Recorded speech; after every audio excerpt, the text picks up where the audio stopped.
కీర్తనలు 31వ కీర్తన.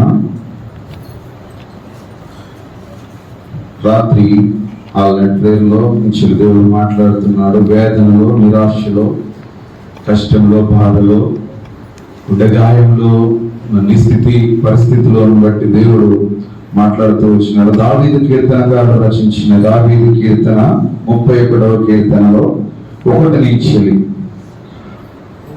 యెహోవా నీ శరణు తెచ్చి ఉన్నాను, నన్నెన్నడూ సిగ్గుపడనీయకుము, నీ నీతిని బట్టి నన్ను రక్షించుము.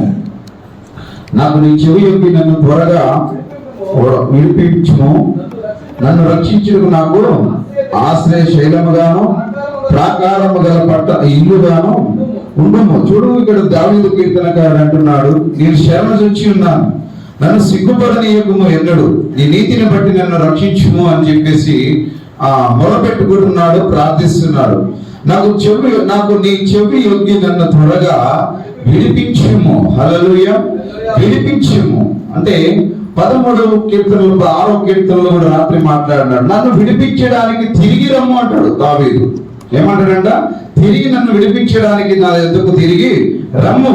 అయితే నాకు నీ చెవి యొగ్గి నన్ను త్వరగా విడిపించుము, నన్ను రక్షించుటకు నాకు ఆశ్రయ శైలముగాను ప్రాకారము గల ఇల్లుగాను ఉండుము. ప్రాకారం గల ఇల్లు ఎటుంటది? దానిలో దొంగపడదు. హల్లెలూయా.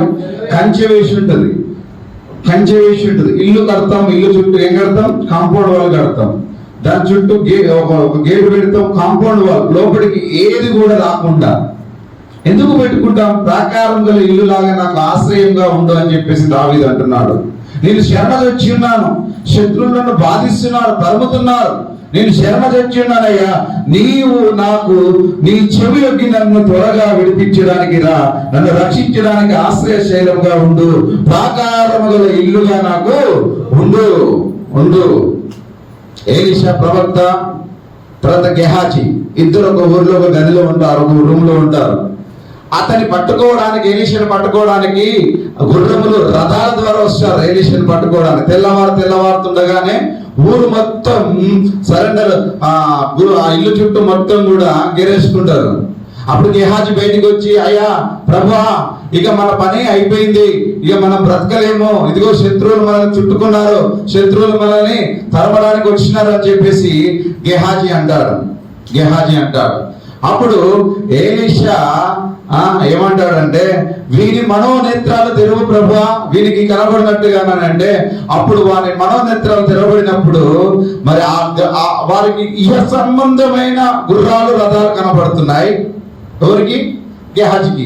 ఇహ సంబంధమైన శత్రువులు కనబడుతున్నారు, ఇహ సంబంధమైన మనుషులు, రథాలు, యుద్ధం చేయడానికి పరాక్రమశాలులు ఎలీషాని పట్టుకోవడానికి వస్తే ఎలీషా అంటున్నాడు కదా, వీరి మనోనేత్రాలు తెరువు ప్రభు అని అంటే, ప్రార్థించినప్పుడు మనోనేత్రాలు తెరవబడినప్పుడు ఎలీషా చుట్టూ ఏమున్నాయంట?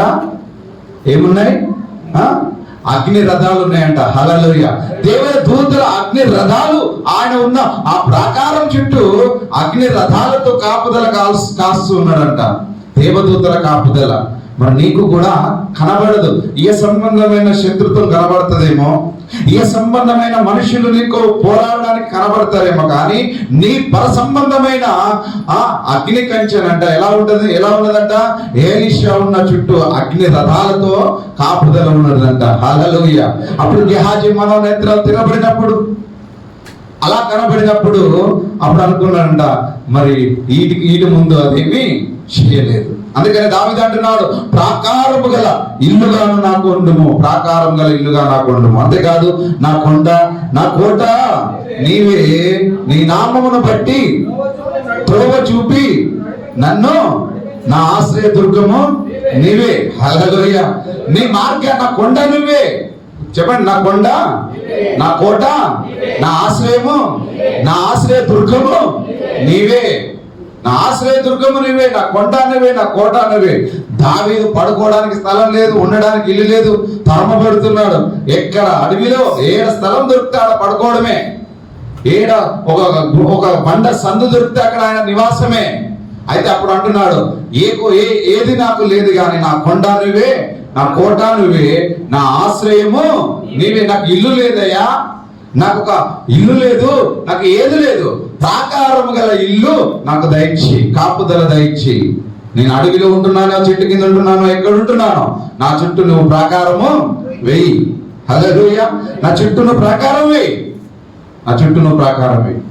నా కొండ నీవే, నా కోట నీవే. నీ నామమును బట్టి త్రోవ చూపి నన్ను నడిపించి మన ఆశ్రయ దుర్గము నీవే అంటున్నాడు. నన్ను చిక్కించుకున్నట్టుకై శత్రువులు రహస్యంగా ఒడ్డిన వలలో నన్ను తప్పించుము. నా ఆత్మను నీ చేతికి యెహోవా సత్యదేవా, నన్ను విమోచించిన వాడవు. చూడండి, ఒట్టున చిక్కించుకున్నట్టు కంట శత్రువులు రహస్యంగా వలయేస్తున్నారంట. రహస్యంగా వలయేస్తున్నారు. పక్షికి వల వేస్తాడు, ఎరవేసి ఎరుకలో పక్షికి ఏం చేస్తాడు, వల వేస్తాడు. దానికి తనకి తెలిసి వేస్తే తప్పించుకొని పోతుంది. దానికి తెలియకుండా వేసినప్పుడే కదా పక్షి వలలో పడుతుంది. అంటే శత్రువు కూడా రహస్యంగా మనకు వల వేస్తాడు. మన శత్రువు ఎవరు? అపవాది. గట్టిగా చెప్పు, అన్నది కదా. హల్లెలూయా. మన శత్రువు అపవాది. ఎప్పుడు మనల్ని చిక్కించుకోవాలో వాడు వల వేసి ఉన్నాడంట. మరి దాని నుండి తప్పించేవాడు ఎవరు? హల్లెలూయా. దాని నుంచి తప్పించేవారు ఎవరు? చూడు, నన్ను చిక్కించుకోవడానికే శత్రువులు రహస్యంగా ఒడ్డిన వల నుండి నన్ను తప్పించు అని చెప్తున్నాడు దావీదు. అంతేకాదు, నా ఆత్మను నీ చేతికి అప్పగించుకుంటున్నాను. ఒక వ్యాపారి ఇదివరకు చెప్పున్నాను అనుకుంటా. ఒక వ్యాపారి వ్యాపారం చేసుకుంటూ వెళ్తున్నాడు. వ్యాపారం చేసుకుంటూ పోతున్నప్పుడు ఊరంతా వ్యాపారం చేసుకున్నాడు. ఆ తర్వాత తన దగ్గర కొంత సొమ్ము ఉన్నది, ధనం ఉన్నది. అయితే ఆ సొమ్ము ధనాన్ని ఊర్లో ఉన్న వాళ్ళు చూసుకున్నారు. ఆయన కుటుంబము ఆ వ్యాపారం అంతా చేసుకొని, మన ఊరు ఉన్నారు కదా, అంజన కావచ్చు, మన ఊరు రాజు, యాదన్న, ఇట్లా బయట ఊర్లో పోయి వ్యాపారం చేసుకుంటారు. వాళ్ళు మీరు ఎక్కడ పడుకుంటారు అంటే వాళ్ళకి అక్కడ సెటర్ ఎక్కడ ఉంటే వాళ్ళు అక్కడనే ఆ రాత్రి అక్కడ బస చేసుకొని అన్నం తిని పడుకుంటారు. వీళ్ళు కూడా నాకు తెలిసి అనుకుంటా నేను. వాళ్ళకి మీకు అక్కడికి వెళ్ళినా మీకు అయితే ఇళ్ళు అయితే ఉంటాయి కదా, ఉంటాయా? మీ సొంత ఇల్లు ఉంటాయా? మీ బంధువులు ఇళ్ళకైతే పోరు కదా. మీరు ఎక్కడ వ్యాపారం చేస్తారో ఊరంతా వ్యాపారం చేసుకొని ఆ దినమంతా చేసుకొని ఆ రాత్రి ఒక దగ్గర మీ బండి పెట్టుకొని పడుకుంటారు. అయితే ఒక వ్యాపారి కూడా అలాగే వ్యాపారం చేసుకొని పొద్దంతా చేసుకొని రాత్రి ప్రయాణమై కొంత దూరం పోయినప్పుడు మీ దగ్గర డబ్బులు ఉంటాయా? మీ దగ్గర వ్యాపారం చేసుకోవాలంటే డబ్బులు ఉంటాయి. ఆ వ్యాపారి దగ్గర కూడా కొంత ధనం మిగిలి ఉన్నది. ఈ ఊళ్ళో తిరుగుతున్నప్పుడు ఇద్దరు దొంగలు ఏం చేసినారంట, అతని దగ్గర ఉన్న ధనం చూసి ఈ రాత్రి ఎట్లయినా వీరి దగ్గర దొంగతనం చేయాలని చెప్పేసి ఆలోచన చేసినారంట వాళ్ళు. ఆ రాత్రి వాళ్ళు ఏం చేసినారు, ఆ వ్యాపారం అంతా చేసుకుని తన భార్య, తన పిల్లలు అంతా రాత్రి దగ్గర వంట వండుకొని తిని పడుకునే ముందు క్రైస్తవుడు ఆయన. హల్లెలూయా. క్రైస్తవుడు ఆ రాత్రి తిన్న తర్వాత ఆ యజమానుడు ఏం చేసినాడంట, భార్యని పిల్లల్ని కూర్చుండబెట్టి ప్రార్థన చేసినాడంట. హల్లెలూయా. అయ్యా, ఈ రాత్రి ఇక్కడ మాకు ఇల్లు లేదు, ఈ రాత్రి మాకు ప్రాకారం అనేది ఏది లేదు, ఈ రాత్రి మాకు కాపుదలగా మాకు రక్షణ ఇచ్చేవారు ఎవరైతే లేరు, కానీ మా ఆత్మను నీ చేతికి అప్పచెప్తున్నాం, నీ సంరక్షణ కాపుదల, నీ శిలువ రక్త అగ్నికంచె మాకు దయచేయి అని చెప్పి ఆ రాత్రి అక్కడ ఇల్లు లేదు, లేదు, అడవిలో వాళ్ళు అక్కడ పడుకున్నారు. ఈ ఇద్దరు దొంగలు పడుకున్న తర్వాత వచ్చినారట. ఈ ఇద్దరు దొంగలు వచ్చి వీళ్ళ దగ్గర ఉన్న ధనాన్ని దోచుకోవడానికి వాళ్ళు ప్రయత్నం చేస్తున్నారు. వీళ్ళు పడుకున్నారు, కానీ రాత్రంతా వాళ్ళు ఏం చేస్తున్నారు అంటే వారి దగ్గరికి వెళ్ళడానికి ప్రయత్నం చేస్తున్నారు. వారి చుట్టూ ఏమున్నదంట? హల్లెలూయా. వారి చుట్టూ ప్రాకారం ఉన్నదంట. ప్రాకారం, అగ్నికించే ప్రాకారం గోడ కట్టి ఉన్నదంట చుట్టూ, వారు పడుకున్న చుట్టూ. వీళ్ళు ఏలంగా పోయినారు, రాత్రి అంతా తిరుగుతున్నారంట. ఇటు ఉల్టా పల్టా, చుట్టూ ఇటు అటు రాత్రి అంతా తిరిగినారు. తెల్లారింది. హల్లెలూయా. తెల్లారేసరికి వారికి ఏం కనబడతలేదు. వారిద్దరు దొంగలు వెళ్ళిపోయినారు. తెల్లారి వెళ్ళిపోయినారు. రెండవ రోజు కూడా అలాగే జరిగిందంట. మూడవ రోజు కూడా అలాగనే జరిగింది. నా ఆత్మని నీ చేతికి అప్పచెప్తున్నాను, నీ ప్రాకారం గల రక్షణ, నీ కాపుదల, శిలువ రక్త ప్రోక్షణ, అగ్నికంచె మాకును, మా కుటుంబానికి, మా సంఘానికి, మా సంఘం చెందిన వారికి అని నీ ప్రార్థన ఒప్పుకోలు చేసుకొని దేవునికి సమర్పణ చేసుకొని నువ్వు పడుకున్నట్టయితే నీ చుట్టూ రాత్రి అంతా ఏముంటది? అగ్నికంచె ఉంటది. మూడో దినము కూడా అలానే వచ్చినారంట. వచ్చి తిరిగితే కూడా వారికి ఏ నుంచి దారి దొరకలేదు. ఆ రాత్రి అంతా అయిపోయిన తర్వాత వాళ్ళు అక్కడ నిలబడి, అయ్యా సౌకారి, హల్లెలూయా, వ్యాపారి, నేను మాట అడగాలనుకుంటున్నామయ్యా, ఏంటిదయ్యా చెప్పండి. 3 దినములు నిన్ను వెంబడిస్తున్నాం, రాత్రి 3 దినాలు నువ్వు పడుకునేదాకా, అన్నం తినేదాకా నువ్వు కనపడుతున్నావు. అన్నం తిన్న తర్వాత నువ్వు ప్రార్థన ఏదో చేసుకుంటున్నారు కళ్ళు మూసుకొని. ఆ తర్వాత మీ చుట్టూ ఎవరో గోడ పెడుతున్నారు, అది ఓలు పెడుతున్నారు అని అడిగిందంట. హల్లెలూయా. మీ చుట్టూ గోడ ఉంటుంది, మేము రాత్రంతా తిరుగుతున్నాం, నీ దగ్గర ఉన్న ధనాన్ని దోచుకోవడానికి మేము వస్తున్నాం, కానీ మాకు ఎక్కడి నుంచి కూడా స్థలము దొరుకుతలేదు, నిన్ను ముట్టాలన్నా కూడా మీరు కనబడతలేరయ్యా.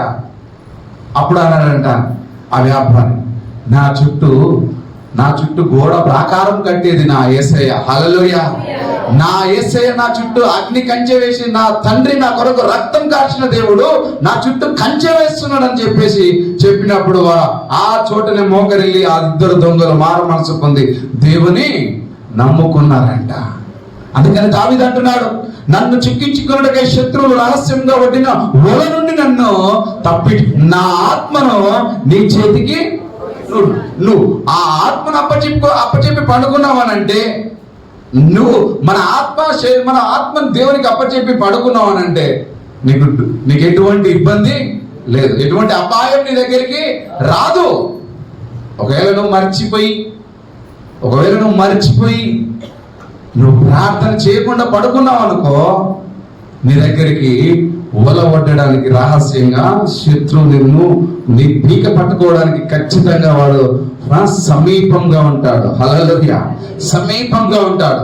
అందుకని నా ఆత్మ నీ చేతికి అప్పుడు యెహోవా, సత్యదేవా, నన్ను విమోచించిన వాడవు నీవే, నేను యెహోవాను నమ్ముకొని ఉన్నాను, వ్యర్థమైన దేవతలను అనుసరించి వారు నాకు అసహ్యులు.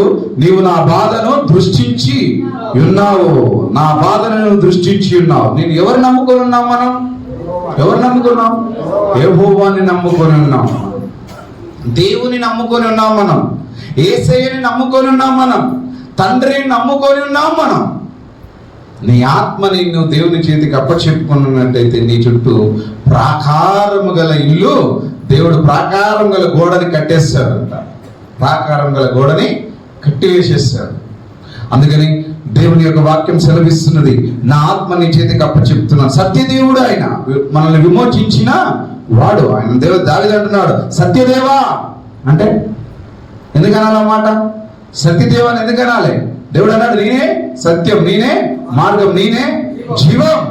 అందుకని దావీదు అంటున్నాడు, సత్యదేవుడు ప్రభువా, నీవు సత్యదేవుడు, నేను నిన్ను నమ్ముకొని ఉన్నాను, నన్ను విమోచించిన వాడవు నువ్వే. అదే దావీదు కీర్తన 38వ కీర్తనలు చూడడం. 38వ కీర్తన దావీదు,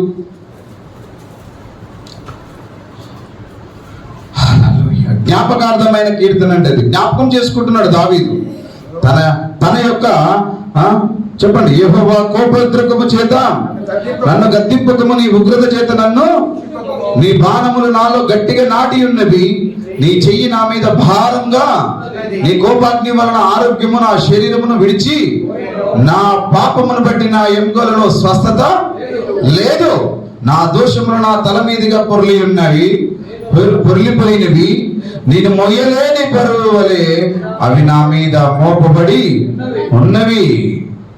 దావీదు ఒప్పుకుంటుంది. దావీదు అంటున్నాడు, జ్ఞాపకార్థమైనది. యెహోవా కోపోద్రము చేత నన్ను నువ్వు గద్దించకు, ఆ గద్దింపు ఉగ్రత చేత నన్ను శిక్షించకు, నీ బాణములు నాలో గట్టిగా నాటున్నాయి, నా యొక్క నీ చెయ్యి నా మీద భారంగా ఉన్నది. ఎప్పుడు? తన యొక్క బైబిల్లో రాసి ఉంటుంది, పాపం చేసినానని రాసి ఉంటుంది కదా. తనకు కుమారుడు చనిపోయే ముందు రోగి అయినప్పుడు, తన ఉపవాసం ఉండి ప్రార్థన చేస్తుంటాడు, సాష్టాంగపడి ప్రార్థన చేస్తుంటాడు. తన ఆ యొక్క పరిస్థితిని జ్ఞాపకం చేసుకుంటూ ప్రార్థన చేస్తున్నాడు దావీదు ఇక్కడ.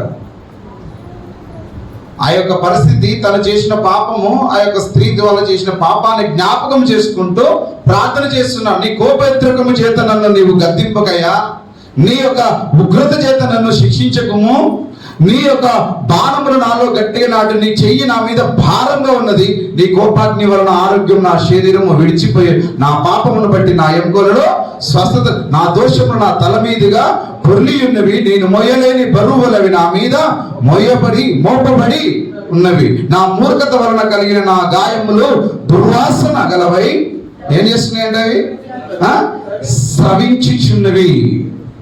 మూర్ఖత వలన దుర్వాసన స్రవించుచున్నవి అని దావీదు ఒప్పుకోలు ప్రార్థన చేస్తున్నాడు, జ్ఞాపకం చేసుకుంటూ ప్రార్థన చేస్తున్నాడు. ఒకవేళ త్రోవ మార్గం, దేవుని మార్గం మనం తప్పితే దేవుని సన్నిధిలో ప్రార్థించుకోవడానికి ఇటువంటి ఒక వాక్యము మనకు ఆదరణ ఇస్తుందంట. హల్లెలూయా. ఒప్పుకోలు చేసుకోవచ్చంట, దేవుని దగ్గర ఒప్పుకోలు చేసుకోవచ్చంట. దాని వలన నా పాపమును బట్టి నా ఎముకలలో స్వస్థత లేదు, నా దోషములు నా మీద ఎట్లున్నాయంట? హల్లెలూయా, హల్లెలూయా. నా మూర్ఖత వలన కలిగిన నా గాయములు దుర్వాసన గలవై స్రవించుచున్నవి. దుర్వాసన కొడుతున్నాయనంట. చూడండి, అదే మాట అదే కింది వరుసలో 5వ వచనం 6వ వచనం. నేను శ్రమ చేత మిక్కిలి కృంగి ఉన్నాను, దినమెల్ల దుఃఖక్రాంతుడనై సంచరించుచున్నాను. శ్రమ చేతనంట ఏమై ఉన్నాడంటే ఆయన మిక్కిలి శ్రమ చేత నేను మిక్కిలి కృంగి ఉన్నాను, దినమెల్ల దుఃఖక్రాంతుడనై ఉన్నాను. నా యొక్క నడుము తాపంతో నిండి ఉన్నది, నా శరీరంలో ఆరోగ్యము లేదు.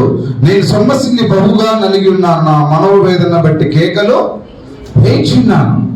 మనోవేదన ఉందా? దేవుని సన్నిధికి రావాలి, ప్రార్థించాలి, కేక పెట్టాలి, ప్రార్థించాలి, స్తుతించాలి, ఆరాధించాలి, ఉపవాసం ఉండి ప్రార్థించాలి. దేవుని సన్నిధిలో మనం చేయవలసిన పని. ఆరోగ్యం లేదు, సొమ్మసిని బహుగా నలిగి ఉన్నాను, మనోవేదన బట్టి నీ కేకలు వేచిన. ప్రభువా, నా అభిలాష అంతయు నీకే కనబడుచున్నది, నా నిత్యుడుపులు నీకు దాచబడి ఉండలేదు. దాచబడదు. నీ యొక్క నిట్టూర్పు దాచబడుతుందా? దాచబడదు. దేవుడు చూస్తాడట. దేవుడు పరిశుద్ధ దేవతలు అంట. హల్లెలూయా, హల్లెలూయా. నీ కన్నీటి ప్రార్థన ఎవరు తీసుకెళ్తారట? ఎట్లా తీసుకెళ్తారంట? పాత్రలో తీసుకెళ్తారంట పరలోకానికి. నువ్వు కాల్సిన కన్నీటి ప్రార్థన దేవదూతలు పాత్రలో తీసుకెళ్లి పరిశుద్ధుని పాదాల యొద్ద పెడతారంట. అప్పుడు వెళ్ళి దేవదూతలు ఏం చెప్తారంట? అయ్యా, ఇదిగో నీ యొక్క పరిశుద్ధుల ప్రార్థన కన్నీరు, ఇది ఇగో ఈ పాత్రలో ఆరి కన్నీరు అని చెప్పేసి ఆయన పాదాల దగ్గర పెడతారంట. అందుకని దావీదు అంటున్నాడు, నా అభిలాష అంతా నీకు కనబడుచున్న, నా నిట్టూర్పులు నీకు దాచబడి ఉండలేదు, దాచబడదు. నీ కన్నీటి ప్రార్థనకు జవాబు వస్తుంది. నీ కన్నీటి ప్రార్థనకు జవాబు వస్తుంది. నా గుండె కొట్టుకొని చిన్నది, నా బలము నన్ను విడిచిపోయిను, నా కనుదృష్టి తప్పిపోయిను, నా స్నేహితులు, నా చెలికాండ్రు నా తెగులు చూచి ఎడమగా నిలుచుచున్నారు. ఎడమగా నిలుచుచున్నారంట. వచ్చిన బాధను బట్టి, తెగులను బట్టి, వినాశాన్ని బట్టి, వేదన బట్టి. చూడండి, స్నేహితులు, చెలికాండ్రులు నా తెగులు చూడగా నాకు ఎడమగా చూచి ఎడమగా నిలుచుచున్నారు. అంతే కదా. యోబు యొక్క తెగులు యోబుపైకి వచ్చిన ఆ యొక్క బాధను చూసి స్నేహితులు ఏం చేసినారు? ఎడమగా ఉన్నారు, దూరంగా ఉన్నారు. అప్పటిదాకా దగ్గర ఉన్న స్నేహితులు, అప్పటిదాకా తనతో కలిసిన స్నేహితులు, అప్పటిదాకా కలిసి నడిచిన వారు, అప్పటిదాకా కలిసి తినిన వారు, కొంచెం బాధ రాగానే కొంచెము అతని దేవుడు పరీక్షించుకునే వేళ ఒక్కసారి తల మొదలుకొని అరిపాదం వరకు అపవాది మొట్టగానే కురుపులతో నిండబడిన యోబు ఇప్పుడు ఎక్కడున్నాడు? యోబు అప్పటిదాకా యథార్థవంతుడు, అప్పటిదాకా ధనవంతుడు, అప్పటిదాకా ఆయన ఎవరైనా ప్రార్థన భక్తిపరుడు, తూర్పు దేశమున ఆయన యథార్థవంతుడు, తన వంటి భక్తుడు లేడని దేవుడే సర్టిఫికెట్ ఇస్తున్నాడు. అప్పటిదాకా తనతో ఉన్న వారందరూ కూడా అంతా దేవుడు తీసేసిన తర్వాత, తన ఆరోగ్యాన్ని కూడా మొత్తిన తర్వాత, అతడు కూర్పులతో నింపబడినప్పుడు అతడు కుండలు కాల్చే అదేమంటారని ఆ కుండలు కాల్చే ఆ బూడిదలో కూర్చొని ఆ కుండ యొక్క పెంక తీసుకొని ఇట్లా గీక్కుంటా ఆ కురుపులను గీక్కుంటా కూర్చున్నప్పుడు స్నేహితులు వచ్చినారు. కానీ ఎక్కడున్నారు వాళ్ళు? దూరంగా నిలిచి. హల్లెలూయా. దావీదు అంటున్నాడు, దావీదు ఏమంటున్నాడు? ఇదిగో నా యొక్క స్నేహితులు, 11వ వచనం, నా యొక్క స్నేహితులు, నా చెలికాండ్రు నా తెగులు చూచి ఎట్లున్నారంట వాళ్ళు? ఎడమగా నిలిచి ఉన్నారంట. ఎడమగా నిలిచి ఉన్నారు. ఈ లోకంలో కూడా అంతే. ఈ లోకంలో కూడా అంతే. అందుకనే యోబు కూడా ఇదే భూలోకంలో ఉన్న పరిస్థితే కదా. దాని సాదృశ్యాన్ని పెట్టిండు దేవుడు. సాదృశ్యాన్ని పెట్టిండు దేవుడు అక్కడ. కాబట్టి ఎడమగా ఉన్నారు, నాకు ఎడమగా, నా బంధువులు దూరంగా ఉన్నారు, దూరంగా నిలిచిన్నారు. భార్య వచ్చింది దగ్గరికి. ఎవరు వచ్చినారు? భార్య వచ్చింది. ఎవరి దగ్గరికి? యోబు దగ్గరికి. భార్య వచ్చి, ఇకనైనా నీ యథార్థతను వదలకుందువా, ఇకనైనా నీ భక్తిని వదలకుందువా, ఇకనైనా దేవుని దూషించి నువ్వు మరణం కారాదా? హల్లెలూయా. ఇకనైనా నీ భక్తిని యథార్థతని అంతా వదిలిపెట్టి చచ్చిపోరాదా అని అంటే, మరి యోబు ఒక మంచి మాట పలుకుతాడు అక్కడ. ఎప్పుడు నువ్వు మేలు కోరుదానివేనా? ఎప్పుడు నువ్వు మేలు కోరుదానివేనా? కష్టం నీకు వద్దా? శ్రమ నువ్వు అనుభవించవా? మరి మనిషి పుట్టకే శ్రమ. హల్లెలూయా. మనిషి పుట్టకే శ్రమ. రాత్రి అదే వాక్యము వరుసలో మాట్లాడుతూ వచ్చినాం. నీవు నమ్మకంగా ఉంటేనే దేవుడు నిన్ను పరీక్షించుకుంటాడు. నువ్వు నిజంగా ప్రార్థన చేసి నిజంగా నువ్వు ప్రార్థించిన వాడవైతేనే నీకు శ్రమ. హల్లెలూయా. నువ్వు భక్తిపరుడవైతేనే నీకు శ్రమ. నువ్వు యథార్థవంతుడవైతేనే నీకు శ్రమ. నీకు ఓపిక ఉన్నది కనుకనే నిన్ను దేవుడు పరీక్షించుకుంటాడు. ఓపిక లేని వాడిని పరీక్షించుకోడు దేవుడు. అసలు జోలికే రాడు. ఎందుకోసం? ఎవరు సంబంధి? అపవాస సంబంధి. హల్లెలూయా. నువ్వు దేవుని సంబంధి అయితే, దేవుని సంబంధంలో మనం అయితే దేవుడు మనల్ని పరీక్షించుకుంటాడు. నా కుమారుడు పరీక్షలో నెగ్గుతాడా లేదా అని చెప్పేసి పరీక్షించుకుంటాడు. మనల్ని శ్రమలో పరీక్షించుకుంటాడు. ఎటువంటి శ్రమ? అగ్ని వంటి శ్రమ. దేవుడు తప్పించడానికి, షద్రక్ మెషక్ అబేద్నెగోను తప్పించడానికి శక్తి లేదా? చెప్పండి, ఉన్నదా లేదా? ఆయన ఒక మాట సెలవిస్తే ఎన్ని దూతలు వచ్చినాయి? ఇప్పుడు ఎలీషా చుట్టూ ఏమున్నది? అగ్ని రథాలు ఉన్నాయి. మరి అదే ఎలీషా చుట్టూ అగ్ని రథాలు ఉన్నాయి. మరి అదే షద్రక్ మెషక్ అబేద్నెగోను తప్పించడానికి ఆయన శక్తి చాలదా? ఆయన బలం చాలదా? ఆయన మాట సెలవిస్తే చాలు, దూతలు వెళ్ళి కాపాడరా? కాపాడతారు. అయినను కూడా ఆ చోట షద్రక్ మెషక్ అబేద్నెగోను దేనికి అప్పచెప్పిండు దేవుడు? అగ్నికి అప్పచెప్పిండు కదా. అలా అప్పచెప్పింది రాజు కాదు. చాలా మంది అంటారు బబులోను రాజు అప్పచెప్పిరని అంటారు. బబులోను రాజు అగ్నిగుండంలో పడేయాలని చెప్పేసి ఎవరు ఆజ్ఞాపిస్తే అతన్ని తీసుకెళ్లి అగ్నిగుండంలో వేస్తున్నారు. ఎవరు సెలవైతే ఆ రాజు అగ్నిగుండంలో వేస్తున్నాడు. నీ తల వెంట్రుక రాలడానికి ఎవరు చిత్తం కావాలి? ఒకటి రాలడానికి, నలుపు కానీ తెలుపు కానీ నీ తల వెంట్రుక రాలన్నా కూడా దేవుని చిత్తము కావాలి. హల్లెలూయా. దేవుని చిత్తం కావాలి. నువ్వు వాళ్ళు అగ్నిగుండంలో పడివేయడానికి దేవుని దగ్గర పర్మిషన్ పో, ఎస్కోపో అని చెప్పేస్తాడు దేవుడు. ఎవరు ఎట్లా అన్నాడు? పో.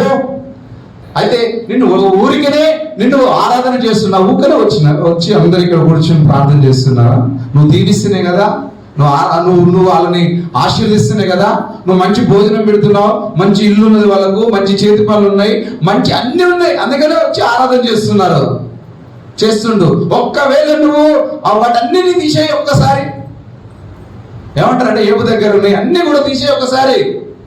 500 ఒంటెలు ఉన్నాయి, 500 గొర్రెలు, 500 మరి ఇంకా పశువులు, పనివారు, కొడుకులు, బిడ్డలు, ఇవన్నీ తీసేయి ఒకసారి. నువ్వు తీసేసి చూడు.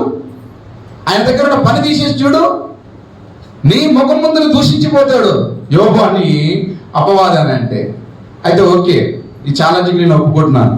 యోబు దగ్గర అన్ని తీసేస్తారు. ఇప్పుడు ఆజ్ఞాపించగానే అపవాది భూమి మీదకి వచ్చిండు. ఒంటెలను, గొర్రెలను, పశువు ఎద్దులను, పనివారిని, ఇంకా తర్వాత అన్ని పోయిన తర్వాత కొడుకులని, బిడ్డలు కూడా చంపేసిండు. అప్పుడు యోబు ఏం పలకాలి? నువ్వు ఒక్క దినమున అన్ని అంటే 1 by 1 ఒకటానికి ఎప్పటెమ్మడే అయ్యా ఒంటెలు పోయినాయి, అనగానే కూడా వచ్చి అయ్యా ఎత్తులు పోయినాయి, అయ్యా కూడా వచ్చి పనివారు వారిని పట్టుకొని పోయినారు. అయ్యా అది అయిపోగానే నీ బిడ్డలు, నీ కొడుకు ఒక చోట కూర్చొని భోజనం చేస్తుండగా తూర్పు గాలి వచ్చి అందరు ఇల్లు పైకప్పు మీద పడి వాళ్ళందరూ చచ్చిపోయారు. అంటే యోబు ఏం చేయాలి? ఏం దేవుడు అని దూషించి వెళ్ళాలి. యెహోవా ఇచ్చెను, యెహోవా. హల్లెలూయా. నీ జీవితంలో మనం దిగంబరిగా భూమిపైకి మనం ఏది తీసుకొని రాలేదు, మనం ఏది తీసుకొని పోలేని అంటాడు. అయినను దేవునికి స్తోత్రం కలుగును గాక అంటాడు. హల్లెలూయా, స్తోత్రం కలుగును గాక అంటాడు. అనుడితోనే మళ్ళొక దినం మళ్ళా పరలోకంలో దేవుని దగ్గరికి అపవాది వెళ్ళి, చూసినావా నా భక్తుడు ఎలా అన్ని తీసేసిన స్తోత్రం కలిగిన భక్తి విడవలేదని చెప్పేసి మళ్ళా దేవుడు అంటాడు. అయితే నువ్వు ఆయనకు అన్ని ఏమన్నాడు, అన్ని నేను దిగంబరిగా వచ్చిన దిగంబరిగానే నేను దేవుని దగ్గరికి పోతా అన్నాడు కదా, నువ్వు ఇల్లేగా ప్రభువా అంటాడు. ఎవరంటారు? సాతాను గాడే మళ్ళా ప్రభుత్వం చెప్తాడు, వినలేదా నువ్వు అతను చేసిన ప్రార్థనను వినలేదా? విన్నా. ఏం విన్నాడు? అన్ని నేను ఏది తీసుకొని రాలేదు, ఏది తీసుకొని పోను అని చెప్పేసి అన్నాడు కదా. అవును, మరి ఆయనకు మంచి ఆరోగ్యం ఇచ్చినావు కదా, ఆయనకు మంచి ఆరోగ్యం ఉన్నది కదా, అందుకని ఆరాధన చేస్తున్నాడు. అయితే ఏం చేయాలి ఇప్పుడు? తన ఆరోగ్యాన్ని నువ్వు తీసేయి. హల్లెలూయా, తన ఆరోగ్యాన్ని తీసేయి. ముఖం ఎదుటనే దూషించిపోకపోతే ఏమన్నావు నన్ను అన్నాడు అపో. అయితే పో, ప్రాణం మాత్రం ముట్టడానికి అధికారం లేదంట. ప్రాణం మాత్రం ముట్టడానికి అధికారం లేదు. పో, ఏం చేసు వచ్చుడితే తల మీద కొట్టు, తల మొత్తగానే తల మొదలుకొని అరిపందం వరకు పూర్తిగా ఆయన ఆరోగ్యం క్షీణించిపోయింది యోబుది. అయినను బూడిదలో కూర్చొని స్తోత్రం చెల్లించుకుంటూ కూర్చున్నాడు. స్నేహితులు వచ్చి ఎడమగా నిలబడ్డారు. ఏం పాపం చేసినావురా నువ్వు దేవుని సన్నిధిలో ఏదో పాపం చేసినావురా, నువ్వేదో చేసినావు కనుక నీకు ఇట్లా అయిందిరా, నువ్వేదో అయింది కనుక ఇట్లా అయిందని చెప్పేసి అతనితో వాగ్దానం పెట్టుకుంటూ ఉంటారు యోబుతో. అందుకని దేవుని సెలవు లేదు ఏది జరగదు, దేవుని చిత్తం లేదు ఏది జరగదు. బబులోను దేశంలో శద్రాక్ మేషక్ అబేద్నెగోలని అగ్నిగుండంలో పడివేయడానికి వారు బొమ్మను, రాజు పెట్టిన బొమ్మను మొక్కలేదు కనుక అగ్నిగుండంలో పడేసినారని బైబిల్ వాక్యం సెలవిస్తుంది. కానీ సెలవిచ్చినది ఎవరు? దేవుడు. అప్పుడు ఏమంటారనంటే ఆ ముగ్గురు, ఓ రాజా అంటే పేరు పెట్టి పిలిస్తే అక్కడే చంపేస్తారు, నోరు తెరవకుండా చంపేస్తారు. అటువంటి ఆజ్ఞ ఉంటుంది. ఓ రాజా, నీకు బదులు ఇవ్వవలసిన అవసరం మాకు లేదు, పో, నీకు బదులు చెప్పవలసిన అవసరం మాకు లేదు. నువ్వు పెట్టిన బొమ్మకు మొక్కము నీకు బదులు ఇవ్వవలసిన అవసరం మాకు లేదు. ఎక్కడిది ఆ శక్తి? ఎక్కడిదా ధైర్యం? ఎక్కడిది ఆ బలం? వారి వెనక ఏ శక్తి, ఏ బలం ఉన్నది? రాజు పిచ్చోడైపోయాడు ఆ మాట మాట్లాడగానే. వీరికి ఎక్కడిది ఇంత బలం, వీళ్ళకి ఎక్కడిది ఇంత శక్తి, వీరి వెనక ఎవరున్నారు అని చెప్పేసి పిచ్చోడైపోయి కోపం లేచి కోపంతో రగిలిపోయాడు రాజు. ఎంత రగిలిపోతాడు? వాక్యంలో ఉంటుంది, కోపం రగిలి ఉన్న అగ్నిగుండం ఉన్నంత కాకుండా 7 అంతలుగా చేపిస్తాడు. ఏమంటే అది మష్ అయిపోవాలి వాళ్ళ కళ్ళ ముందలు అని చెప్పేసి అంత కోపంతో రగిలుతున్నాడు వాడు. పట్టుకపోతారు. ఏమంటారంటే ఆ ముగ్గురు, నీకు బదులు ఇవ్వవలసిన పని మాకు లేదు, మా దేవుడు మమ్మల్ని రక్షించడానికి ఆయన సమర్థుడు. ఒకవేళ ఆయన రక్షించకపోయినా ఆహుతి అయిపోతాం, కానీ నువ్వు పెట్టి నీ మాటకు మేము మాత్రము లోబడం, నీ మాటకు మేము లోబడం అనగానే తీసుకెళ్ళి అగ్నిగుండంలో పడివేస్తే వేసిన వాళ్ళు ఆ అగ్ని ఆహుతికి అంటే దాని ఏమంటారు అగడికి ఏమైపోతారు? వాళ్ళు పట్టకపోయి తీసుకుపోయి వాళ్ళు వేసిన వాళ్ళు అక్కడ మసి మాడైపోతారు అగడికే. కానీ ఈ ముగ్గురు ఏం చేస్తున్నారు అక్కడ చెప్పాలి? ఈ ముగ్గురు ఏం చేస్తున్నారు? అగ్నిగుండంలో దేవుని ఆరాధన చేస్తున్నారు. హల్లెలూయా. పట్టి బంధించి అగ్నిగుండములు వేసిన శద్రాక్ మేషకులు కాళ్ళు చేతులు కట్టబడిన వారి కట్లు తెంపబడ్డాయి. హల్లెలూయా, తెంపబడ్డాయి. వారితో కూడా ఎవరున్నారు? దేవుని యొక్క దూత ఉన్నది. ఈరోజు నీకు కనబడకపోవచ్చు దూత, ఈరోజు నీకు కనబడకపోవచ్చు కాపుదల సంరక్షణ, ఈరోజు నీ చుట్టూ ప్రాకారం కనబడకపోవచ్చు, కానీ దేవుడు ఆజ్ఞాపిస్తాడు. దేవుడు ఆజ్ఞాపిస్తాడు, నీకు తోడుగా ఉంటాడు. అప్పుడు పిలిచి అడుగుతాడు, అరే మనం వేసింది ఎంతమందిని ఎట్లా వేసినాం, ఎట్లా ఇసిరేసిన వాళ్ళకు మనము కట్టి బంధించి అందులో వేసిన వాళ్ళని. చూడు, రాజు వేయడానికే సిద్ధపడ్డాడు అగ్నిగుండంలో. మరి కట్టడం ఎందుకు అంటే వాళ్ళు తప్పించుకొని పోతారా?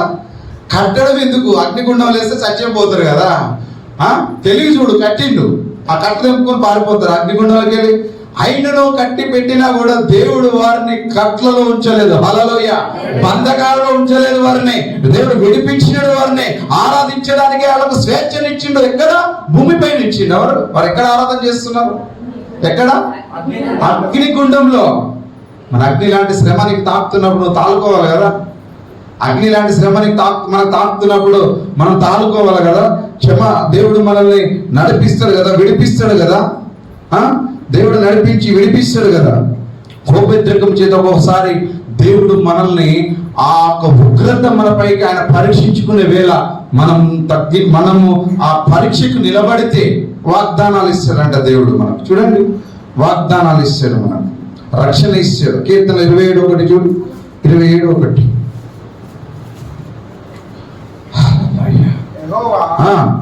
నాకు వెలుగును రక్షణ ఉన్నాడు, నేను ఎవరికి భయపడుతును.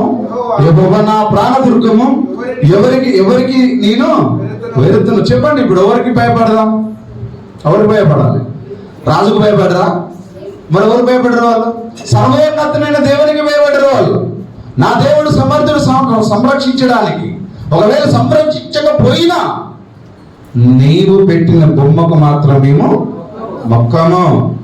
మేము అసలు సరెండర్ అయ్యే పరిస్థితి లేదు. దానియేలు మరి అతడు ఆ దానియేలు ఆ దేశంలో రాజుకు మాత్రమే మొక్కాలి. ఆయనే దేవుడు, ఆయనకు మాత్రమే ప్రార్థన చేయాలి. ఎవరైనా ఎవరి దేవుళ్ళకైనా ప్రార్థన చేసినట్టయితే వారు తీసుకెళ్ళి ఎక్కడ పడాలి? సింహాల బోన్లు వేయాలి. సింహాల బోన్లు వేస్తే సింహాలకు ఏం దొరికినట్టు? బిర్యానీ దొరికినట్టు. హల్లెలూయా, చికెన్ బిర్యానీ దొరికినట్టు. మరి దానియేలు ముమ్మారు ఎంత శ్రమ ఉన్నది ఆ దేశం అంతా కూడా, ప్రార్థించొద్దని చెప్పేసి అన్ని దేవాలయాలు మూయబడ్డాయి. ఓ రాజుకు మాత్రమే సాగిలపడాలని ఆజ్ఞ బయలుదేరింది. ఆయనను దానియేలు ఏం చేసిండు? ముమ్మారు యెరూషలేము వైపు తిరిగి ప్రార్థన చేసిండు. యథావిధిగా రోజు ఎలా చేస్తున్నాడు అట్లే చేసిండు.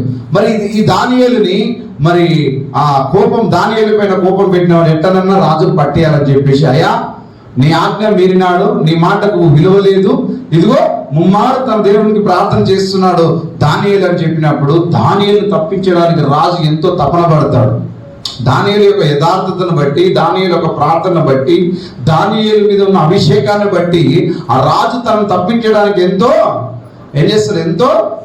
శ్రమ పడతాడు. ఆ రాత్రి తాంతి వాయిద్యంలో రాజ నగరంలో ఆ నాట్యాలన్నీ కూడా నిలిపివేస్తాడు రాజు. ఉండదా బైబిల్లో ఉన్నదా? ఆ రాత్రి రాజనగరంలో తాంతి వాద్యాలు గల అవన్నీ కూడా ఆపివేస్తాడు. అన్ని ఆపేస్తాడు. దానియేలు మరి ఆయన రాజు ఆజ్ఞ వెళ్ళింది కదా, మరి ఆ ఆజ్ఞ ప్రకారం సింహాల బోన్లు వేయబడాలి. ఆజ్ఞ ఇచ్చిండు, తీసుకెళ్లి ఆ బోన్లో పడేసినారు. రాజు యొక్క నమ్మకం ఏంటిది? రాజు యొక్క విశ్వాసం ఏంటిది? చూడండి ఒకసారి ఎట్లా ఉంటది రాజు యొక్క విశ్వాసం. ఆ రాత్రి అంతా కూడా ఆ రాజనగరంలో ఆయన నిద్రపోడు. ఆ దేవునికి ప్రార్థన చేసుకుంటూ ఉంటాడు. ఆ రాత్రి అంతా కూడా తను ఉపవాసం ఉంటాడు. భోజన పానములు బంద్ చేస్తాడు, నీళ్లు తాగడు, అన్ని బంద్ చేస్తాడు. చూడు ఆ రాజు యొక్క విశ్వాసం ఎలా ఉంటదంటే, దానియేలుని తీసుకెళ్లి సింహాల బోన్లు వేస్తే ఉదయకాలం లేచి తను పరిగెత్తుకొని పోతాడు. ఎక్కడికి పోయినాయన? సింహాల బోన్ దగ్గరికి. ఎందుకు పోవాలి? ఏముంటది అక్కడ? ఇక్కడ బొక్కలు కూడా ఉంటాయా? సింహాల కాడ వేసినప్పుడు ఉంటాయా? కానీ విశ్వాసం. హల్లెలూయా, రాజు యొక్క విశ్వాసం. కానీ ఇప్పుడు దానియేలు సింహాల బోన్లు వేయడానికి ఎవరి యొక్క ఆజ్ఞ? రాజుదా? చెప్పండి, రాజుదా? మరెవరిది? దేవునిది. హల్లెలూయా, అపవాది కాదు. ఈ దానియేలు సింహాల బోన్లు వేయబడాలి. ఈ రాజు ఉపవాసం ఉండాలి, ఈ రాజు ప్రార్థన చేయాలి, ఈ రాజు సింహాల బోన్ దగ్గరికి వెళ్ళాలి, ఆ రాజుని ఆ దానియేలుని బయటికి తీసుకురావాలి. అతడు ఆ దేశం అంతటా ప్రకటన చేయాలి. ఏమని చేయాలి? ఏమంటున్నాడు ఈ రాజు? ఆ సింహాల బోన్ దగ్గరికి వెళ్ళి, సర్వోన్నతమైన దేవుని యొక్క సేవకుడా, సర్వోన్నతుడైన దేవుని యొక్క సేవకుడా దానియేలు నా కుమారుడా అని పిలుస్తాడు. ఎవరన్నా చెప్పండి? కుక్కల మధ్య వేసిన పిక్క తింటే కదా, మరి సింహాల మధ్యలో వేసి బ్రతాడు ఆ మనుషుల్లో. మరి ఎందుకు పిలుస్తున్నాడు దానియేలు? రాజు ఎందుకు పిలవాల్సి వచ్చింది? అక్కడ రాజు కాదు వేసింది బోన్లో. చాలా మంది ఆ వాక్యం ప్రకటన చేస్తారు. రాజు కాదు వేసింది అక్కడ, దేవుడు ఆజ్ఞాపించిండు దానియేలుని సింహాల బోన్లో వేయడానికి. అప్పుడు రాజు వెళ్తాడు, సర్వోన్నతులైన దేవుని యొక్క సేవకుడా దానియేలా అంటే రాజా అంటున్నాడు. హల్లెలూయా. నువ్వు ఫోన్ చేయగానే అవతల వాళ్ళు ఫోన్ ఎత్తినప్పుడు ఏమంటారు? హలో అంటే హలో. మరి ఫోన్ దగ్గరికి వెళ్ళి దానియేలా అని పిలుస్తున్నాడు అంటే ఎంత విశ్వాసం కదా రాజుకు. అప్పుడు లోపల నుండి, రాజా నేను ఏ పాపం చేసిన వాడని కాదు రాజా, ఈ రాత్రి నా చుట్టూ ఎవరున్నారు? దేవదూతలు ఉన్నారు. హల్లెలూయా. ఈ రాత్రి సింహములు నేను కలిసి సింహములు దేవుని యొక్క దూతలు నేను ముగ్గురం కలిసి దేవునికి ఏం చేసినాం మేము? ఏం చేసి వర్షిప్ చేసిరు రాత్రి అంతా. హల్లెలూయా. ఆరాధన చేసిరు సింహాల బోన్లో.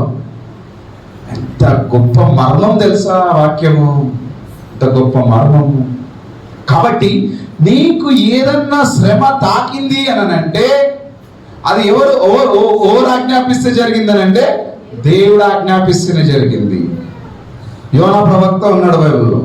యోనా ప్రవక్త నినివే పట్టణానికి వెళ్ళాలి, ఆ పట్టణం నాశనం చేయబోతున్నాను, ఆ పట్టణాన్ని పాడు చేయబోతున్నాను, ఆ పట్టణాన్ని తగలబెట్టబోతున్నాను, నీవు వెళ్ళి ఒక్కసారి నువ్వు చెప్పిరా, వాళ్ళు వినకపోతే నేను వారి సంగతి చూసుకుంటా అని చెప్పేసి ఏమంటాడు దేవుడు? ఏమంటాడు యోనాతో? నువ్వు నినివే పట్టణానికి వెళ్ళు అంటాడు. కానీ ఈ యోనా ఏం చేస్తాడు? అయ్యా నీవు క్షమించే దేవుడు అనుకుంటాడో ఏమనుకుంటాడో. ఆయన లాస్ట్కు రాస్తాడు మళ్ళా వాక్యం యోనా గ్రంథంలో లాస్ట్కు రాస్తాడు. ఏమని అంటాడు? ఈయన ఏం చేసి నినివే పట్టణాన్ని నువ్వు పోకుండా తర్షీషుకు ప్రయాణమై ఓడ ఎక్కి ఆయన ఏం చేస్తున్నాడు? తప్పించుకొని పారిపోతున్నాడు యోనా. మరి యోనా ఆ యొక్క కింది పడవలో ఆ యొక్క ఓడలో కింద పడుకుంటాడు. అప్పుడు దేవుడు దేనికి ఆజ్ఞాపించిండు? మొదటిగా దేనికి ఆజ్ఞాపించిండు? సముద్రానికి ఆజ్ఞాపించిండు. హల్లెలూయా. సముద్రానికి ఆజ్ఞాపించినాడు. గాలి తుఫాను, సముద్రం అంతా అల్లాకొల్లోలం అవుతుంది. ఎందుకు?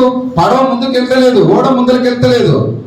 అప్పుడు అందరు కూడా తమ ఆరాధిస్తున్న దేవుళ్ళకు ఆరాధన చేసుకున్నారు. అయినా తగ్గలే. కింద పడుకొని ఉన్నాడు. ఎవరైనా? యోనా. అప్పుడు అందరూ ఓడలో ఉన్న వాళ్ళందరూ ఆయన దగ్గరికి వెళ్ళి, ఏ బాబు ఎవరు? నిద్రపోతా లే అని చెప్పేసి లేపుతారు. పడుకోన్నాడు, గాఢ నిద్ర, పని మర్చిపోయాడు, దేవుని ఆజ్ఞ మర్చిపోయాడు, దేవుని కట్టడం మర్చిపోయాడు, దేవుని పని మర్చిపోయి పడుకుని హాయిగా పండుకొని పారిపోతున్నాడు.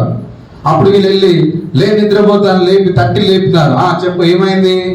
అరే గాలి తుఫాను సముద్రం అంతా అల్లకొల్లోలం అవుతుంది, అందరు దేవుళ్ళకి ఆరాధన చేసి నీ దేవుడికి నువ్వు ఆరాధన చేసుకో, పర్వాలేదులే అని చెప్తారు. లే అని చెప్పేసి లేపి వాళ్ళ పైకి వెళ్ళిన తర్వాత ఇది ఎవరి వలన జరిగిన దాన్ని చిట్టి నువ్వు వేస్తే ఎవరి పేరు మీద వెళ్తుంది? అది చిట్టి యోనా పేరు మీద వెళ్తుంది.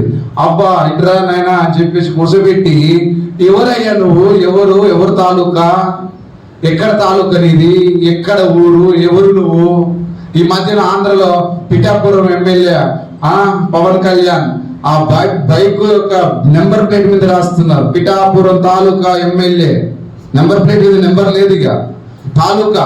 అంటే వీళ్ళు అడుగుతున్నారు, మీరు ఏ తాలూకా, ఎక్కడి నుంచి వచ్చినావు, ఊరు నువ్వు, ఏ పని మీద పోతున్నావు, ఎక్కడ పోతున్నావు అంటే అప్పుడు చెప్తాడు, నేను సైన్యములకు అధిపతి యెహోవా సేవకుడిని. హల్లెలూయా. ఆ దేవుని యొక్క భక్తుని నాకు దేవుడు నినివే పట్టణం పొమ్మనంటే నేను పోలేదు, ఆయన మాట మీరి ఆ మాటకు నేను సమ్మతించక నేను పారిపోతున్నాను తర్షీషుకు అని చెప్పగానే మరి ఇప్పుడు ఏం చేయమంటున్నావు? యెహోవా సైన్యములకు అధిపతి దేవుడు అనగానే వారికి వణుకు పుట్టేసింది. ఎన్నులో వాళ్ళు ఆ ఓడలు ఉన్న వారికి వణుకు పుట్టేసింది. అప్పుడు అంటాడు యోనా, మీరు ఏది చేసినా కాదు కానీ నన్ను లేవట్టి సముద్రంలో వేసేయండి. అప్పుడు ఈ సముద్రము ఆజ్ఞాపించిండు దేవుడు, ఆజ్ఞాపించిండు సముద్రానికి, ఆజ్ఞాపించిండు ప్రయాణం సాగకుండా.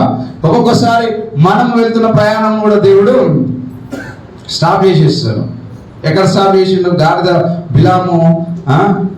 బిలామును పిలిపించినప్పుడు బిలాము ఇశ్రాయేలు ప్రజలు శపించడానికి గాడిదను తీసుకొని పోతున్నప్పుడు గోడలాగా ఉన్నదంట ముందర, గాడిదకు ముందర గోడలాగా పెట్టేసిండు దేవదూత. కటకం పట్టుకొని నిలబడ్డాడు. దారి ఆపేసిండు, ప్రయాణం ఆపేసిండు. ఎందుకు? నా ప్రజలను శపించడానికి, నా మాట మీరిపోతున్నావు కదా, నా మాట కాదని త్రోవ తప్పిపోతున్నావు కదా అని చెప్పేసి దేవదూతలు కటకం పట్టిన దూతలను నిలబెట్టి ఆపేసిండు. ఒక్కోసారి మన ప్రయాణాన్ని కూడా దేవుడు ఆపలేడా? మన చేతి పనులు ఆపలేడా? అది నా చిత్తం కాదు, నా చిత్తం వేరైన వెళ్తున్నావు, నా చిత్తం కాదు, నువ్వు వేరైన ప్రయాణం చేస్తున్నావు, నా దారి మళ్ళీపోతున్నావు, నా మాట కాదని పోతున్నావు అని చెప్పేసి ఆపలేడా? దేవుడు ఆపేసిండు. ఇప్పుడు దర్శించుకు వెళ్తున్నా యోనాను ఆపలేదా? బిలాంను ఆపలేదా? దేవుని చిత్తము లేనిది ఏది జరగదు. కాబట్టి ఆ యొక్క మరి షద్రక్ మెషక్ అబేద్నెగోలు ఆ యొక్క గుండములో పడి ఆరాధన చేసిన తర్వాత రాజు దగ్గరికి వెళ్ళి, సర్వోన్నతునైన దేవుని సేవకులారా, నా కుమారులారా బయటికి రండి. అప్పుడు చెప్తాడు, అక్కడ ప్రకటన చేస్తాడు ఏమని? వీరిని ముట్టిన వాని ఇల్లు చెప్పాలి. ఎవరికి కదా? వీరిని ఎవరైనా ముట్టితే వాని ఇల్లు పెంట కుప్పలాగా అవుతుంది. హల్లెలూయా.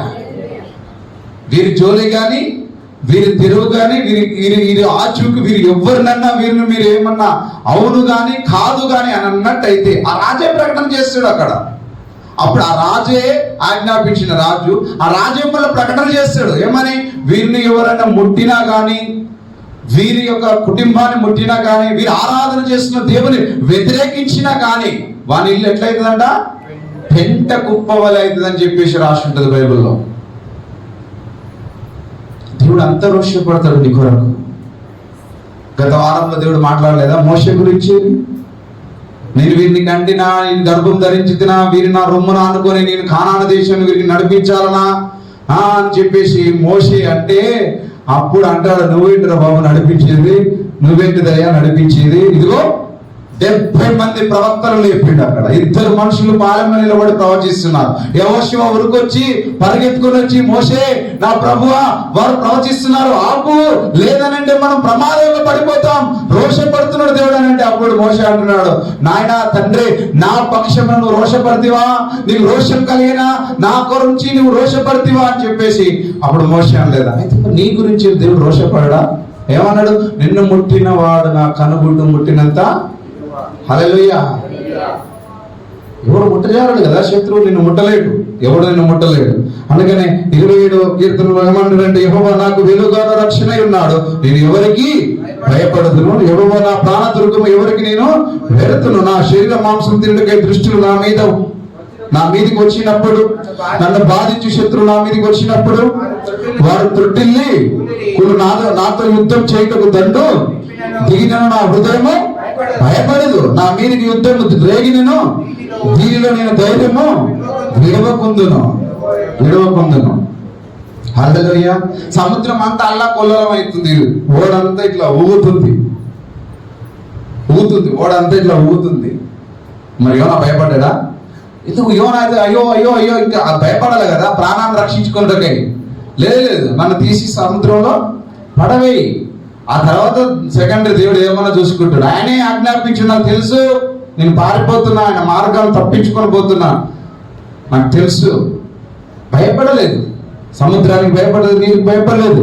తిమింగలానికి, చేపకు ఆజ్ఞాపించిన దేవుడు ఆ చేప కడుపులో నుంచి దేవునికి ప్రార్థన చేస్తున్నాడు. అయ్యా నేను పాతాళంలో ఉన్నాను, పాతాళంలో నన్ను అన్ని చుట్టుకొని నా ప్రాణము అంతా కూడా అయోమయంగా ఉన్నది, ఇప్పుడు నేను వెళ్తా, నీ పని చేస్తా అని చెప్పినప్పుడు మళ్ళా దానికి ఏం చేసినట్టు దేవుడు ఆజ్ఞాపిస్తే నేలపైనది క్రక్కి వేసిండు. నేలపై క్రక్కి వేసి, నా హృదయము నాతో యుద్ధం చేయటకు దండు దిగిన నా హృదయము భయపడదు అని చెప్పేసి దేవుని యొక్క రక్షణ అలా ఉంటదంట, వెలుగుగా ఉంటదనంట. వెలుగుగా ఉంటది. రెండో మాట కీర్తన 37వ కీర్తన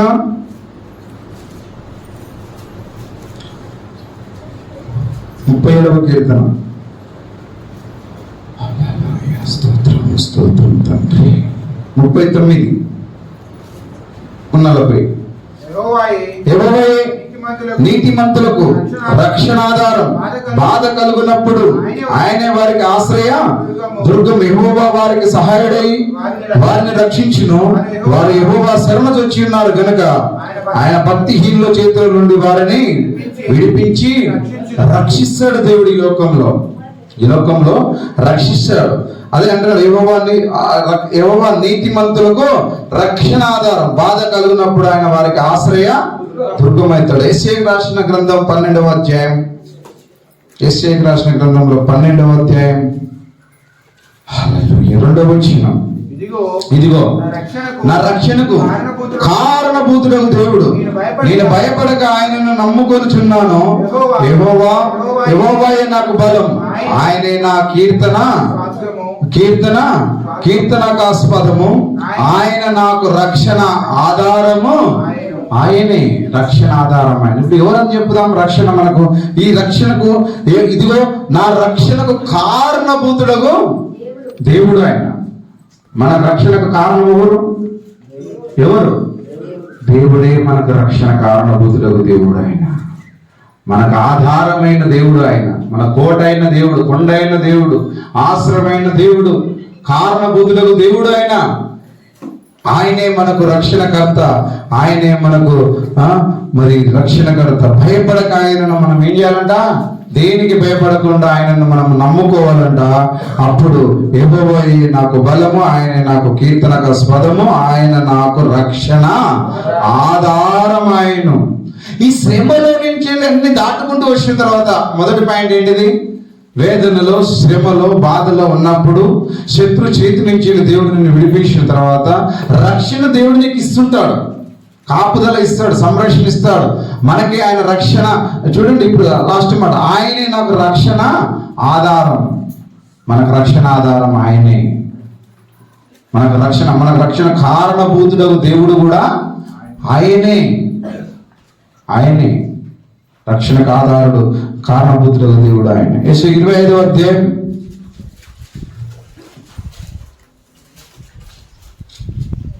25:9 వచనం. ఆ దినమున జనులు ఇలాగంతురు, ఇదిగో మనము రక్షించినని మనము కనిపెట్టుకొని ఉన్న మన దేవుడు, మనం కనిపెట్టుకుని యెహోవే, ఈయనే మనం కనిపెట్టుకున్న యెహోవా, ఈయనే. ఆయన రక్షణను బట్టి సంతోషించి ఉత్సాహించు. ఆయన రక్షణ బట్టి ఏం చేయాలి? మనం దుఃఖించాలి. చెప్పండి, ఆయన రక్షణ బట్టి మనం ఏం చేయాలి? దుఃఖించాలి. ఆవిడ రాసిన, నా బైబిల్ అయితే దుఃఖించాలని ఉంది, మీ బైబిల్లో సంతోషించాలని ఉందా? హల్లెలూయా. సంతోషించాలి. ఆయన రక్షణ బట్టి మనం సంతోషించి ఏం చేయాలంట? ఉత్సాహించాలంటే. యెహోవా హస్తము ఈ పర్వతము మీద నిలుచును, పెంట కుప్పలు వరిగడ్డి త్రొక్కబడినట్లు మోయాబీయులు తమ చోటనే. ఎవరి మోయాబీలు? ఇశ్రాయేలుకు శత్రువులు. ఈ మోయాబీలు అంట తమ చోటనే త్రొక్కబడతారు. మోయాబీలు తమ చోటనే త్రొట్టిల్లిపోతారు. వరిగడ్డి వలె త్రొక్కబడినట్లు మోయాబీలు తమ చోటనే తొక్కబడుతున్నంట. ఈతగాండు ఈదుటకు తమ నేతలను చాపునట్లు, చేతులను చాపునట్లు వారు దాని మధ్యను తమ చేతులను చాపుదురు. వారెన్ని తంత్రములు, చెప్పండి, వారెన్ని తంత్రములు పన్నినను యెహోవా వారి గర్భమును, చెప్పండి, యెహోవా వారి గర్భమును. ఎన్ని తంత్రాలు చేసిన శత్రువు, ఎన్ని మంత్రాలు చేసిన శత్రువు, ఎంత డిస్టర్బ్ చేయాలనుకున్న అపవాది సాతానుగాడు ఏమని చేస్తాడంటే, డిస్టర్బ్ ఎంత చేసినా, నెమ్మదిగా ఉన్న ప్రశాంతంగా ఉన్న పరిస్థితిని అంతా కూడా గలివిలిగి చేసినా కూడా, వాడు ఎన్ని తంత్రాలు చేసినా కూడా ఏమవుతుందంట? వానికి ఎవరికి ఉంది గర్వం? ఎవరికి ఉంటుంది? అపవాది. హల్లెలూయా.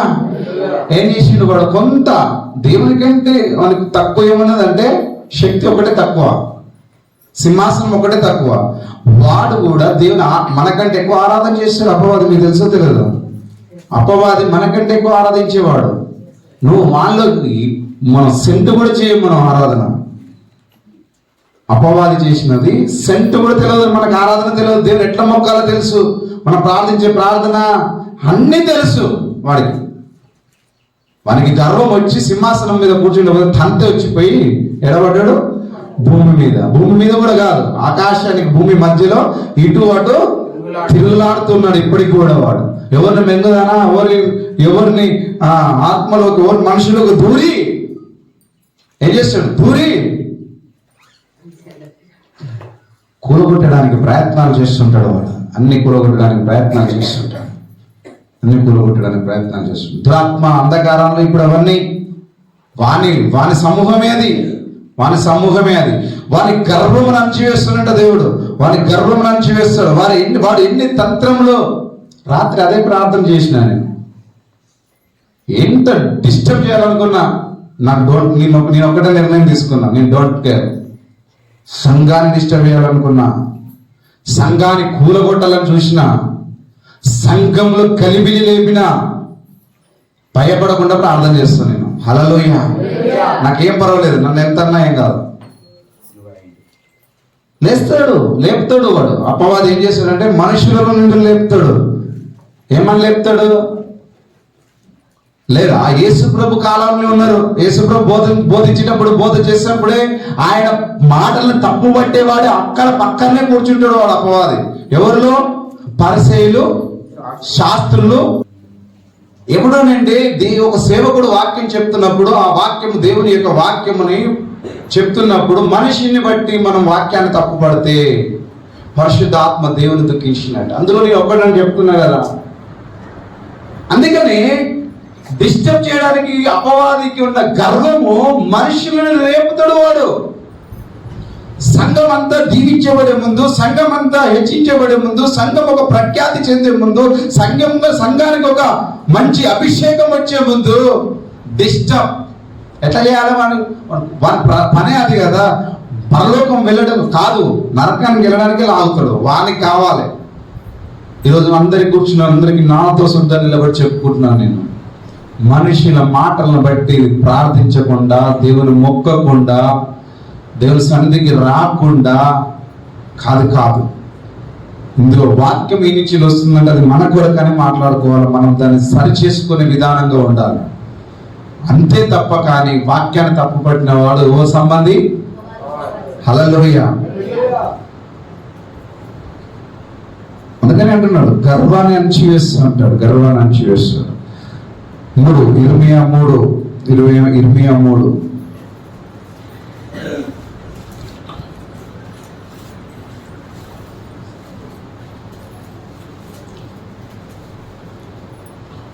ఆయన దగ్గరికి వస్తుంటారు. చెప్పిన రాత్రి కూడా ఒక సద్దుకాయలు, పరిసయ్యులు రకరకాలుగా యేసుప్రభు కాలంలోనే వచ్చి ఆయన దగ్గరికి రాగానే ఒక తప్పు చేసిండు. ఒక స్త్రీ తప్పు చేసి వ్యభిచారంలో పట్టబడినప్పుడు ఆ స్త్రీని పట్టుకొని వచ్చేసి యేసుప్రభు దగ్గర నిలబెట్టినారు. యేసుప్రభువా అంటే యూదుల రాజా అంటే నేనంటే ఇప్పుడు ధర్మశాస్త్రం ప్రకారము పాత నిబంధనలో వ్యభిచారం చేసిన స్త్రీ పట్టబడినప్పుడు దేనితో కొట్టబడాలి? రాయితో కొట్టి చంపాలని రాసి ఉన్నది. ఇప్పుడు మరి నువ్వేం చేస్తావు అని అడుగుతారు యేసుప్రభుని. ప్రశ్నించే గొంతు అది. అసెంబ్లీలో ఉంటే సీఎం రేవంత్ రెడ్డి గారు ప్రతిపక్ష నేత ఇప్పుడు ఉన్నారు. ప్రతిపక్షంలో ప్రశ్నిస్తూనే ఉంటారు. ఎప్పుడు ప్రతిపక్షం మంచి చేసినా ప్రశ్నిస్తారు, మంచి చేయకున్నా ప్రశ్నిస్తూనే ఉంటారు. అయితే ఈ పట్టబడిన స్త్రీని ఏం చేయాలి అంటే రాయితో కొట్టి చంపబడాలని మోషే ధర్మశాస్త్రంలో రాయబడినది. మరి నువ్వేం చెప్తావు అంటే ఏమన్నాడు? మీలో పాపం చేయని వాడు మొదటి రాయి వేసి కొట్టురు అని చెప్పి అందరు రాళ్ళు వేసిపోతారు. అందరు రాళ్ళు వేసిపోతారు. అప్పుడు ఆ స్త్రీ అనుకుంటారు ఈయన కొడతాడేమో అనుకుంటుంది. అంటే అప్పుడు యేసుప్రభు కూడా అంటాడు, నేను కూడా కొట్టను కానీ నువ్వు ఇక వెళ్ళి పాపం చేయకుండా దేవుని మృక్కి నువ్వు బ్రతుకుపోమని చెప్పేసి వదిలిపెడతాను. ప్రశ్నించే గొంతులు అనేకములు.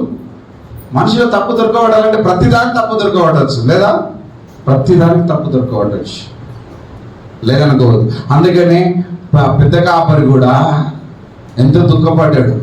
ఎందుకు? పెద్ద కాపరి తప్పు చేసిండా? నీ దృష్టిలో పాపం చేసిండా? యవ్వనస్తులు ఆయన మీద తిరగబడలేదా? యవ్వనస్తులు మీరు చెప్పే వాక్యం తప్పు అన్నారు, నీ ప్రవర్తన తప్పు అన్నారు, నీ బిహేవియర్ తప్పు అన్నారు, అన్ని తప్పు అని ఆయన తప్పని చెప్పేసి ఆయన ఏడిపించిపోయినారు. ఏడిపించి వాళ్ళు కాదు ఏడిపించింది, వాళ్ళలో ఉన్న అపవాది. హల్లెలూయా. వాళ్ళు ఉన్న అపవాది ఆయన దుఃఖించడానికి, దుఃఖపెట్టడానికి వారిని రేపుతాడు, వాడు నిలబెడతాడు. అక్కడ నిలబెట్టి చేస్తారు. 3వ అధ్యాయము ఇర్మియా 3వ అధ్యాయము 23వ వచనం. నిశ్చయముగా కొండల మీద జరిగినది మోసకరం, పర్వతము మీదనే చేసిన ఘోష నిష్ప్రయోజనం. నిత్యంగా మా దేవుడైన యెహోవా వలన ఇశ్రాయేలుకు రక్షణ కలుగును. హల్లెలూయా. చూడు, నిశ్చయముగా కొండల మీద జరిగినది మోసకరము. అది మోసకరం. నిశ్చయంగా కొండల మీద చేసినది మోసకరము, పర్వతముల మీద చేసిన ఘోష నిష్ప్రయోజనము. నిత్యంగా మా దేవుడైన యెహోవా వలన ఇశ్రాయేలుకు రక్షణ ఆయనను మా బాల్యము నుండి దేవత మా పితరుల కష్టార్జితమును, వారి గొర్రెలను, వారి పశువులను, వారి కుమారులను, వారి కుమార్తెలను ఏం చేస్తున్నదంట? అది ఏం చేస్తున్నదంట? అది నిశ్చయముగా పశువులను, గొర్రెలను, సరే ఆస్తి అంతా మింగివేయను, ఓకే, కానీ కుమారులను కూడా మింగివేసేస్తున్నది అపవాది. మింగివేస్తున్నది అపవాది. అర్పించిన వారు లేరా? ఇప్పటికీ ఉన్నారు. కొండల మీద గొర్రెలు మనం కూడా అర్పించిన ఒకప్పుడు ఇంత మేకపోతులు తీసుకొని పోయేది కదా కొండల మీదకి. హల్లెలూయా. ఇంత మా బిడ్డ పుట్టెనికలు తీయడానికి యాదగిరి గుట్టకు ఇంత ఉండే మేకపోతు. అది ఏం చెట్టు, అక్కడ చింత చెట్టుకి వేస్తే ఆ మంట ఇట్లా ఊగుతుండేది దాన్ని తిత్తి తీయడానికి. అంత పెద్ద మేకపోతులు తీసుకొని పోయినాం మేము. కొండల మీద అర్పించినది. అక్కడ నువ్వు వినిపించిన ఘోష, నువ్వు పలికిన అక్కడ ప్రార్థించిన ఘోష అంతా కూడా ఏంటిదంటే అది నిష్ప్రయోజనము. హల్లెలూయా. అదంతా నిష్ప్రయోజనము. నువ్వు కొండల మీద, పర్వతముల మీద చేసిన ఆరాధన అంతా కూడా నిష్ప్రయోజనము. అది నేటికి వారి గొర్రెలను, వారి మేకలను, పశువులను, అంతేకాదు ఇక కుమారులను, కుమార్తెలను ఏం చేస్తున్నది? అది మృంగివేయుచున్నది. హల్లెలూయా. చాలా మంది ఇదేమంటారు, చొరుగదు కదా, ఎవ్వరి బిడ్డలు వదిలిపెట్టేస్తారు. వాళ్ళ జీవితం మొత్తం కథం. మింగివేసినట్ట మింగివేయనట్ట అది అన్నట్టే కదా. గతంలో ఒక 2 సంవత్సరాల క్రితం మంచి టీచర్ జాబ్ చేస్తున్నారు వాళ్ళు. ఏదో ధనం వెళ్తుంది అని చెప్తే 2 బిడ్డలని కోసి చంపేసింది ఆమె.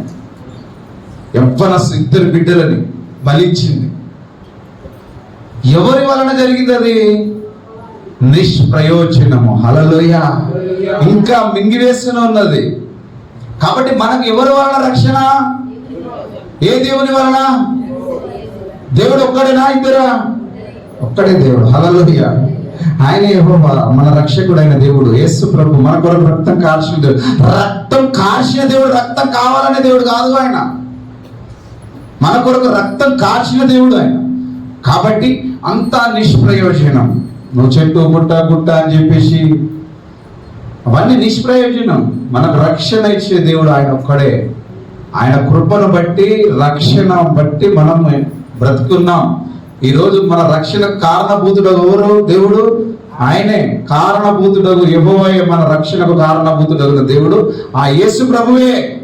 ఆ యేసు ప్రభువే. ఎక్కడ ఏ వీధిలో నిలబడ్డా నువ్వు చెప్పాలి, ఈరోజు నేను బ్రతికున్నానంటే నా యొక్క యేసయ్య కృప వలన నేను బ్రతికున్నాను. హల్లెలూయా. నా యేసయ్య కృప వలన బ్రతికున్నాను. మనుషులను బట్టి కాదు. మనుషుల నుంచి అపవాది ఏం చేస్తున్నాడు? రేపుతున్నాడు. ఉద్రేకం రేపుతాడు. దాన్ని బట్టి మనము గ్రహించి ముందుకు సాగిపోదాం. దేవుని పొందనాలు చెల్లించి కళ్ళు మూసుకొని